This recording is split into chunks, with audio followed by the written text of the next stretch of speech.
चालाक लोमड़ी और प्यासी बकरी। एक जंगल में एक चालाक लोमड़ी रहती थी।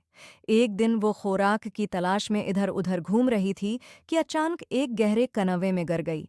कनवा बहुत गहरा था और लोमड़ी चाहकर भी बाहर नहीं निकल सकती थी। कुछ देर बाद एक प्यासी बकरी वहां आई। उसने कनवे में झांका तो लोमड़ी को देखा और पूछा, लोमड़ी बहन, तुम कनवे में क्यों हो? लोमड़ी ने चालाकी से जवाब दिया, मैं तो यहाँ ठंडा और मीठा पानी पीने आई हूँ। पानी बहुत ही मज़ेदार है, तुम भी पी लो। प्यासी बकरी ये सुनकर खुद को न रोक सकी और फौरन कनवे में छलांग लगा दी। बकरी ने खूब पानी पिया। अब लोमड़ी ने मौका देखा, बकरी की पीठ पर चढ़ी और एक छलांग में कनवे से बाहर निकल आई। बकरी हैरान होकर बोली, लोमड़ी, अब मुझे भी बाहर निकालो। लोमड़ी हंसते हुए बोली, अगर तुमने छलांग लगाने से पहले अक्ल से काम लिया होता तो आज इस मुसीबत में न फंसे। ये कहकर लोमड़ी वहां से चल दी। बकरी अपनी नादानी पर पछताती रह गई।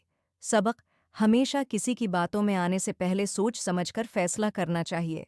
अक्ल के बगैर क्या गया, काम नुकसानदेह हो सकता है।